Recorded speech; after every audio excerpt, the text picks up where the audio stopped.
question is from Moitz121. Moitz. I know squats are best for leg development, but if you had to choose between the leg press and the hack squat, which one is better? Oh God, not even close. You know It's what? not even Leg close. press. You know what? I'm gonna Just kidding. I tell you what though. Oh God. So No, you're not making a case. no. for leg press. Hear me out. All right, here we go.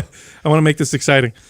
You know, in the 90s, I'd say 80s, 90s, and maybe early 2000s, the leg press was one of the number one mass building exercises for the lower body for bodybuilders. So bodybuilders would always put leg press near the top. Hack squat was always 2 or 3 notches below. And believe it or not, hack squats was considered to be more of a shaping exercise by bodybuilders back in the day. Now I could see where I could argue that, right? One of the benefits of bodybuilding and focus, and they're so heavily focused on hypertrophy and the pump, that the leg press lends itself well for that reason. I mean, try, going to failure every time you hack squat or you barbell squat. You're fucking damn near folding yourself into 2 and potentially risking a lot of injury a lot of times. And so it's just not feasible to be training to failure and drop setting like crazy on a hack squat and a barbell squat.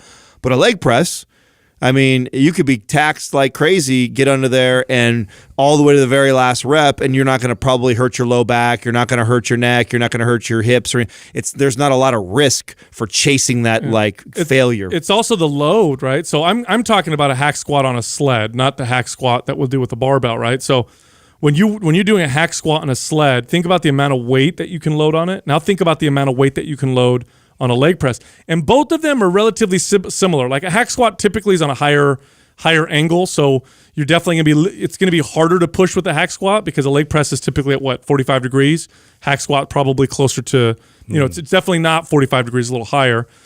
But with a leg press, still you can load a ton of weight, and I think it's the fact that you can load that much weight might be why they tended to pick that one as a mass builder. When I It's a smaller range of motion. That's the other thing, though, too, right? It seems it's a much shorter range of motion. You're not getting that full. If you go further, it's really detrimental. I mean, you're in a bad position with your hips and your lower back if you're trying to get even further into your chest. Yeah, I'm glad you said that. The leg press people used to think that was a safe, one of the safest leg exercises you could do.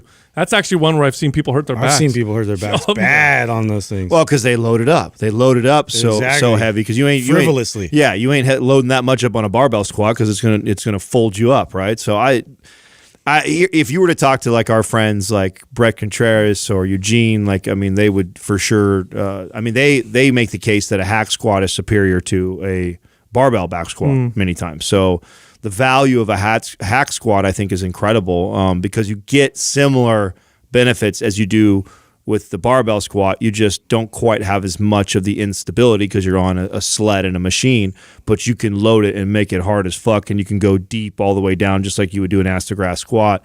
So to me, it's not even close to which one is better for overall leg development. I think the hack squat is.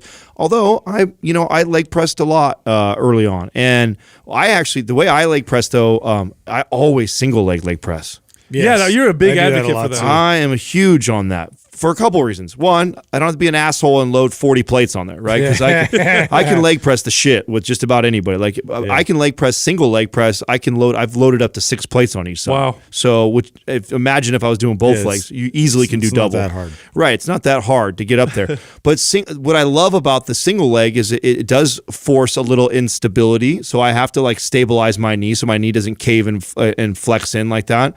I don't have to load the plates up as much.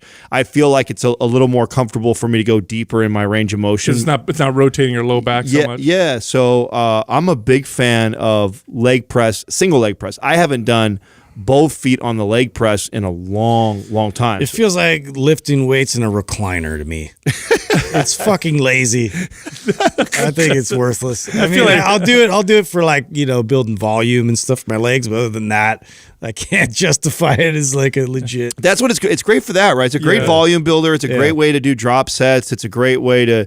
It's a great tool. Okay, I know we're hammering on it a little bit, but it is a great tool. Out of the leg machines, it's one of the better ones. right? You Yeah, have to say, right? yeah. You can make that case. Because I mean, there's not a lot of great. it's leg better than machines. it's going to give you more development than a leg extension That's or a for leg sure. curl. You know, That's it's going for to give you sure. a lot more of that or a adductor. No, I like what you said about the I like a single leg, reverse hyper. the single leg version, because when you're doing a single leg version, typically, what's the other leg doing, Adam? You have it down below you. Yeah, it fits right underneath the machine. So when you're doing that, because one leg is down, it's anchoring your hips nicely and preventing them from doing the rotating up at the top that can cause so many low back issues with the leg press, right? Because that's where the back issues happen is when Right. people are leg pressing both legs, it pushes them down. They get that pelvic tilt at the bottom, Yep. and then you get the hurt, Yeah. discs or whatever Right. in the low stress back. all goes right there. Yeah. So, but I'm telling you, and when you were if you read bodybuilding magazines in the '90s, and bodybuilders were talking about their favorite mass builders for legs, and I know because I read them all. Leg press. Leg press was always number one. And my original leg routines were leg press, hack squat, leg extension, leg curl was my staple. And- that was it. And I do want to end this or close this loop on this by saying that one of the things that we always talk about on this show that, especially in an argument like this where we can kind of make the case back and forth, which one has more value, which one was going to have the greatest value is the one you never do, right? So if you hack squat Totally. every single time and you're really good at hack squatting because that's your kind of go-to or because some other fucking fitness professional said it's better, it's superior, well, it's no longer superior when you've got adapted to it and you've been doing it for 6 months plus consistently.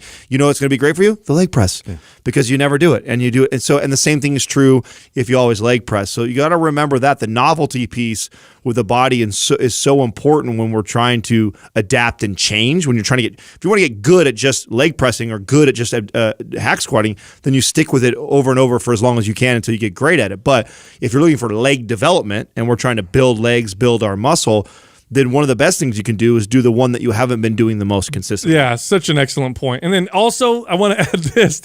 This always cracks me up. Do them both. Why can't you just do them both? Yeah. You know what I mean? So we do this either or all the time. Like, oh, which one's better? I better not fucking do them both. Who Right. cares? I mean, that's my point. Is like, run one for a 4-6 week, cycle, and then after Switch to the other one. then switch to the other one for 4 to 6 weeks. You'll get the best of both worlds.